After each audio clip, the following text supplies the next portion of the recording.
صحبت اللہ والوں کی اللہ سے ملوا جاتی ہے، صحبت اللہ والوں کی اپنا رنگ دکھا جاتی ہے، صحبت اللہ۔ السلام علیکم ورحمۃ اللہ وبرکاتہ۔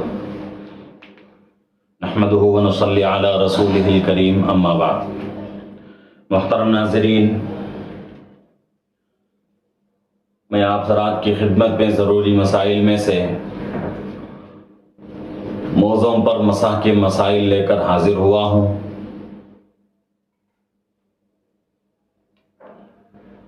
اسی عنوان سے ہمارے مسائل چل رہے ہیں الحمدللہ۔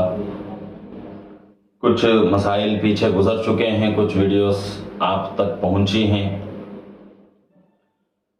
آج کی اس ویڈیو میں 4 مسائل کا تذکرہ کر رہا ہوں۔ سب سے پہلا مسئلہ، اگر کوئی سوتی یا اونی موزہ، جس کو ہم کپڑے کا موزہ کہتے ہیں، ساکس وغیرہ جو ہے آج کل جو چل رہا ہے، یہ اگر تہ بتہ پہن لے، یعنی کہ ایک کے اوپر دوسرا، دوسرے کے اوپر تیسرا، تیسرے کے اوپر چوتھا، چوتھے کے اوپر پانچواں، اس طرح تہ بتہ پہن کر اس پر مسح کرنا چاہے تو کیا جائز ہے یا نہیں؟ اور وہ جو موزہ پہنا ہوا ہے تہ بتہ، وہ جو ہے پورے موزے مل کر بہت موٹا ہو چکا ہے، تو کیا اس پر مسح کر سکتا ہے یا نہیں؟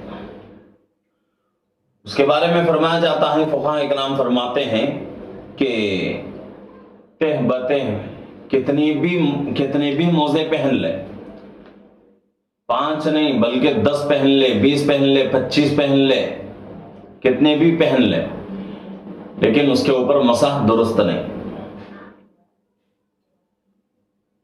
کیونکہ موزہ ایسا دویز ہونا چاہیے، ایسا مضبوط ہونا چاہیے، اتنا موٹا ہونا چاہیے کہ اوپر جو ہم مسح کر رہے ہیں اس کی تری نیچے تک نہ پہنچے، یہ ضروری ہے۔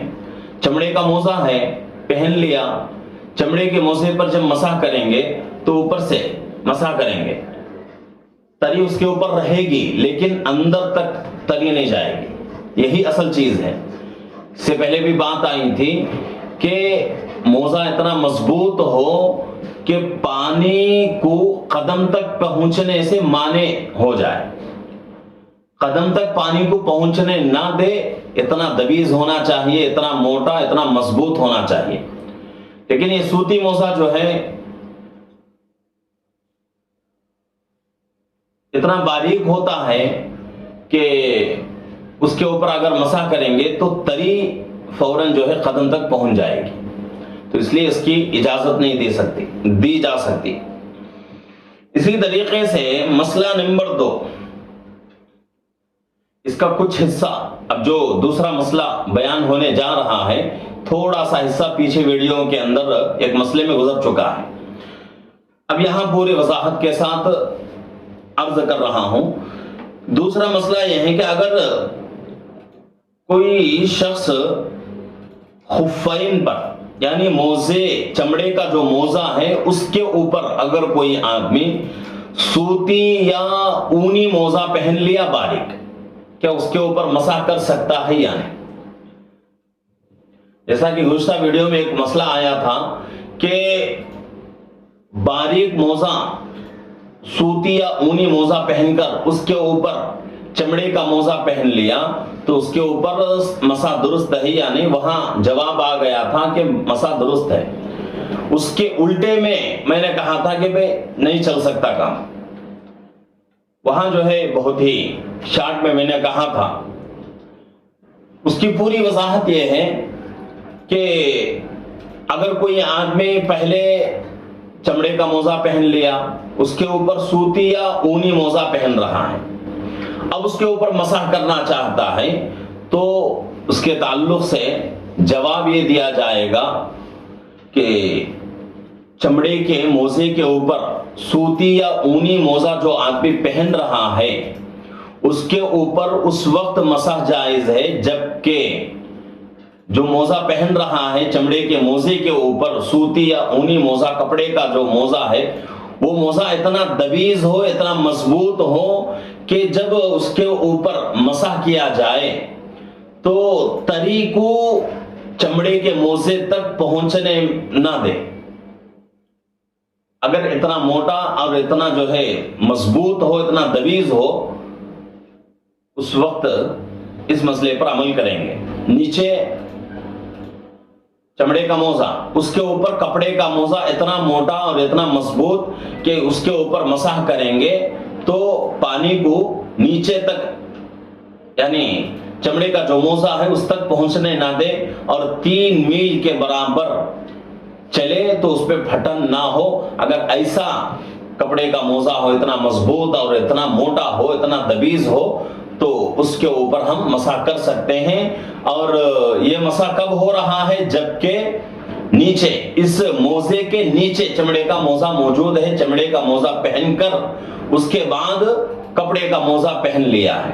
اگر اتنا موٹا نہیں ہے اتنا مضبوط اور دبیز نہیں ہے تو پھر اس موزے پر مسح جائز نہیں. اسی طریقے سے مسئلہ نمبر 3 مسح کی مدت کیا ہے. یہ بہت بڑا مسئلہ ہے کہ بھئی مسائل تو بیان ہو رہے ہیں. بہت سارے آپ ناظرین میں سے بہت سارے لوگ سوچتے بھی ہوں گے کہ مفتی صاحب تو مسائل بیان کر رہے ہیں لیکن مدت اس کی بیان نہیں کر رہے ہیں. تو اب جو ہے اس کی مدت کے تعلق سے بات آ چکی ہے کہ مسح کی مدت کیا ہے. تو اس کے بارے میں فقہاء کرام فرماتے ہیں کہ اگر مسح کرنے والا مقیم ہو تو اس کے لیے 24 گھنٹے کا وقت ہے, یعنی کہ 1 دن 1 رات مکمل آدمی مسح کر سکتا ہے. اگر مسح کرنے والا مقیم نہیں ہے بلکہ مسافر ہے اس آدمی کے لیے 72 گھنٹے یعنی کہ 70 پر 2 گھنٹے وہ آدمی مسح کر سکتا ہے. 3 دن اور 3 رات 3 دن اور 3 رات مکمل وہ آدمی مسح کر سکتا ہے. مقیم کے لیے یعنی اپنے گھر میں جو آدمی ہے اس کے لیے 1 دن 1 رات. جو آدمی سفر پہ چلا گیا اور وہ سفر کون سا شرعی سفر جہاں تک جا کر آدمی مسافر بنتا ہے اس کے اوپر نماز قصر ہو جاتی ہے. 4 رکعت والی نماز 2 رکعت آ جاتی ہے 2 رکعت ہو جاتی ہے تو اتنا سفر کرنے کے بعد وہ آدمی مسافر کہلائے گا. ایسے مسافر پر 3 دن اور 3 رات مسح کرنا جائز. مسئلہ نمبر 4 آخری مسئلہ ہے مسح کی ابتدائی وقت کون سا. مسح آدمی موزہ پہن لیا, پہن کر اب کب سے مسح کرنا شروع کرے گا. کیا پہننے کے فوراً بعد مسح شروع کرے گا یعنی کچھ وقت گزرنے کے بعد. سے پہلے ایک مسئلہ آیا تھا کہ موزہ کب پہنے, طہارت کاملہ پر موزہ پہنے. شرائط میں بات آئی تھی 10 شرائط دوسرے ویڈیو میں بیان ہوئے تھے. موزے کے موضوع پر مسح کے مسائل جب شروع ہوئے تھے دوسرے ویڈیو میں 10 شرائط بیان ہوئے تھے. اس میں سے ایک شرط یہ بھی تھی کہ آدمی اس وقت موزہ پہنے جبکہ اس کو طہارت کاملہ حاصل ہو, یعنی کہ چھوٹی بڑی نجاست سے پاک ہو جائے. وضو غسل ہونے کے بعد اگر غسل نہ ہو تو غسل کرے, نہیں غسل ہے وضو نہیں ہے تو وضو کر کے طہارت کاملہ حاصل کر کے موزہ پہنا ہو. تیمم کر کے موزے پہننے کی اجازت نہیں, یہ بھی بات آ گئی پیچھے. تو مسح کی ابتدائی وقت کون سا, مسح کا ابتدائی وقت کون سا ہے. تو اس کے بارے میں فقہاء کرام فرماتے ہیں کہ بھئی ایک آدمی طہارت کاملہ پر موزہ پہنا موزہ پہننے کے بعد اب وہ آدمی کب سے مسح شروع کرے گا؟ تو اس کے بارے میں فقہا فرماتے ہیں کہ جب اس آدمی کو حدث لائق ہو اس کے بعد سے مسح شروع کرے. یعنی مثال کے اعتبار سے ایک آدمی نے صبح کی نماز سے پہلے سمجھو فرض کر لو 5 بجے اس نے طہارت کاملہ حاصل کر کے اس کے بعد موزہ پہن لیا. اب اس کا وضو کب ٹوٹ رہا ہے؟ زوال کے وقت میں آ کے اس کا وضو ٹوٹ رہا ہے. 12 بجے 11 بجے یا چاشت کے وقت میں وضو ٹوٹ رہا ہے یا اشراق کے وقت میں وضو ٹوٹ رہا ہے. تو موزہ پہننے کے بعد طہارت کاملہ حاصل کر کے موزہ پہن لیا. موزہ پہننے کے بعد جب اس کا وضو ٹوٹ جائے گا وہاں سے اس کا مسح کی مدت شروع ہو جائے گی. ایسا نہیں کہ پہننے کے بعد فوراً آج 5 بجے پہن لیا مقیم تو کل 5 بجے تک اس کے لیے وقت نہیں. آج 5 بجے پہنا ہے لیکن اس کا وضو ٹوٹ رہا ہے 10 بجے. تو جب 10 بجے وہ آدمی وضو کرے گا تو 10 بجے سے مسح کرنا شروع کرے گا. اب اگلے دن جب 10 بجیں گے تو اس وقت اس کی مسح کی مدت مکمل ہو جائے گی. ایسا نہیں کہ 5 بجے پہنا ہے تو اگلے دن 5 بجے ہمارا وقت ختم ہو جائے گا، ایسا مسئلہ نہیں ہے. بلکہ جب وضو ٹوٹ جائے گا حدث لاحق ہو جائے گا اس کے بعد جب وضو کرے گا تو اس وقت سے حدث لاحق ہونے کے بعد سے مسح کی مدت شروع ہوگی. اور مقیم ہے تو اگلے 24 گھنٹے کے بعد جو وہ وقت آئے گا اس وقت تک اس کا مکمل جو ہے 1 دن 1 رات کا وقت مسح کا رہے گا. اسی طریقے سے مسافر آدمی ہے 3 دن 3 رات. اب گھر سے صبح 5 بجے وضو وغیرہ کر کے طہارت کاملہ حاصل کر کے موزہ پہن کر سفر میں نکل چکا. اب اس کا وضو ٹوٹ رہا ہے زوال کے وقت یا اشراق کے وقت یا چاشت کے وقت یا ظہر کے وقت. تو جب سے اس کا وضو ٹوٹے گا وہاں سے شروع ہو کر 70 پر 2 گھنٹے 72 گھنٹے 72 آورس کیا کرے گا؟ اس وضو ٹوٹنے کے بعد سے حساب لگا کر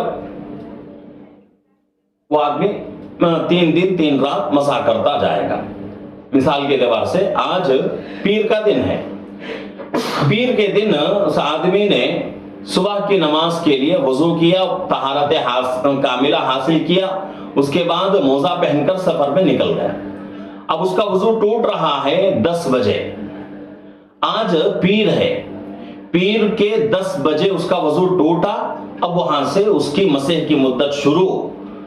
اب کب تک اس کو موقع رہے گا؟ پیر منگل بدھ ہونے کے بعد جمعرات جب آئے گی جمعرات کے دن 10 بجے تک اس کا مسح کی مدت رہے گی.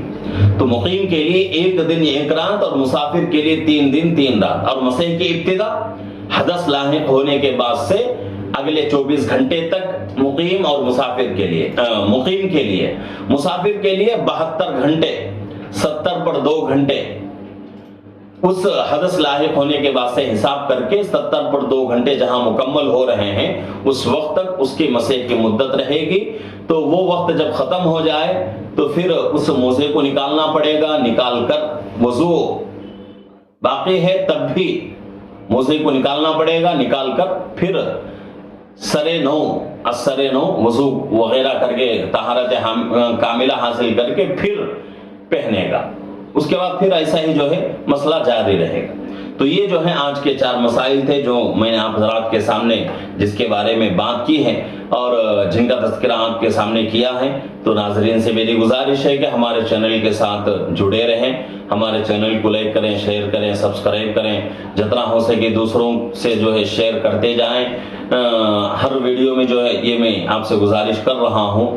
تو آپ تمام حضرات سے مؤدبانہ گزارش ہے کہ آپ جو ہے ہمارے چینل کو آگے بڑھانے میں مدد دیں انشاءاللہ اس کے اوپر اللہ آپ کو اجر عطا فرمائیں گے، اور جتنے لوگ عمل کرتے رہیں گے پورا ثواب آپ کے حصے میں آتا رہے گا۔ اللہ رب العزت سے دعا ہے کہ اللہ رب العزت ہم تمام کو جو مسائل بیان ہو رہے ہیں ان مسائل کے مطابق زندگی گزارنے کی، ان مسائل کے ذریعے سے اپنی عبادتوں کو مکمل کرنے کے اللہ ہم سب کو توفیق عطا فرمائے، آمین۔ السلام علیکم ورحمۃ اللہ وبرکاتہ۔